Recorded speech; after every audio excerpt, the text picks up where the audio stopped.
How can I politely ask my friend to stop inviting her to everything we do without starting drama? It's a common problem, and everybody has a different tolerance for that. Some people love mixed company. Hey, the more the merrier. And some people, their personality, they just prefer to kind of keep their friends in separate little silos when they hang out. It's important just to focus on their relationship as opposed to the other person's like, relationship. I don't like her, don't bring her. It's more just, I want to hang out with you today. Let the two of us do something. And you don't have to make a big deal about it because then that causes attention. Getting attacked on social media, it's a very common thing. And the worst thing to do is actually engage with them and engage in sort of an argument with them because you know what? You're not going to reason with somebody who is unreasonable. So you got to just ignore them, delete them, report them, and move on. Practice non-defensive communication. I would give you guys a couple of rules. You know, Chelsea, you get 20 minutes to air all your grievances without Bree arguing with you, and then 20 minutes for Bree to do the same.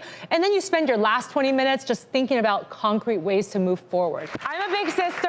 It's just the two of you. It's like the same thing with me and my sister. But you know what? Sisters are for life. So you got to start building that relationship more as equals. You're still acting in this dynamic where you're still the child and your older sister is sort of the one that's the boss of you. So show her that you can be an adult. Be there for her. Do things on your own initiation. See how your sister treats you if you start making those small changes. Every behavior is preceded by a thought. So if you have a negative thought, you're going to act according to that thought. So when you have somebody abusive in your life, or even when you're putting those negative thoughts on yourself because you've adopted them as your own truth, you have to start by changing it around.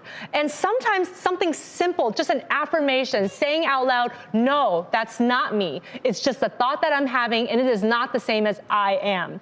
Just even saying that and not equating who you are with your thought can start you on a better path. My best friend, she's been lying to me about hanging out with another friend of hers. Cut through the crap. Just tell her directly, I don't like it when you lie about this. It actually hurts my feelings and it makes me feel like I can't trust you. If we're best friends, I feel like you should be able to just tell me casually. You don't have to rub it in my face, but just say, hey, I'm going out with so-and-so today. So many beautiful memories that you've shared, Joy. And you know, human beings, we're social animals. We're always looking around us, trying to figure out what's going on. But sometimes we mind read a little too much. And what really came through here was that you were sort of doing some mind reading and you're saying, well, they thought this. But the next time and going forward to repair this relationship, if you start getting a little sensitive again, just ask them outright. Is this what's going on? Let them give you a chance because they jump at trying to correct your misperception. Telling your friend what you really think about their outfit of the day. You gotta save your friend from a fashion faux pas. Wait a minute, are we unanimous? Oh, Arena says no way! You can say something to a friend, and they get mad at you. But can't you do it in a nice way, though, and just talk about the facts? If I ever had a fashion faux pas, I hope you all tell me. If I have a spinach in my tooth, you guys tell me. But how many times are we telling our friends, you look fantastic? I don't do it. You tell us that every morning. Well, that's because you actually look fantastic. When you're going through a period of it's all encompassing. It just feels like it colors your entire day, your whole life, like nothing's ever gonna change. We all wanna feel happy. The minute that we feel sad, it's like, oh no, we have to struggle with this. I think we all have to really visualize all emotions, positive or negatives, more like waves in the ocean. Like they come and they go and you can't really hold on to it. You don't think it amounted to bullying at all? No, it was one tweet. But it's still bullying. No, bullying is usually a repeated pattern. That's not true. You can be bullied one time if it's really severe. This could have absolutely been something, though, that he struggled with. Even if he came out, that could have been a difficult process. And so if at the end of the day, this was the thing that put him over the top. But we don't know that.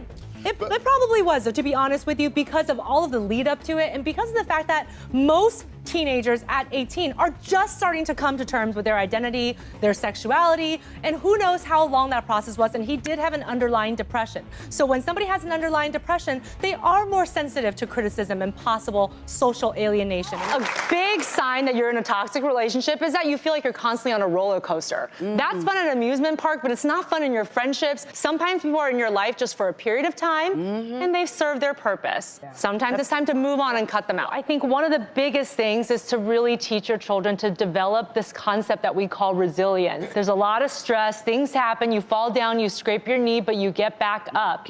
And so much of your self-esteem does not come from what happens to you on a given day or what somebody says, but what you know about yourself on the inside. But Gisela and Rochelle, you grew up in a household of chaos. And sometimes we gravitate back to what we know and is familiar, even though it's terrible for us. And what I've seen in just the short time that we're just getting to know you is that you're reproducing the chaos within each other. And I really want you guys to start new. One day, that person is not going to be there anymore.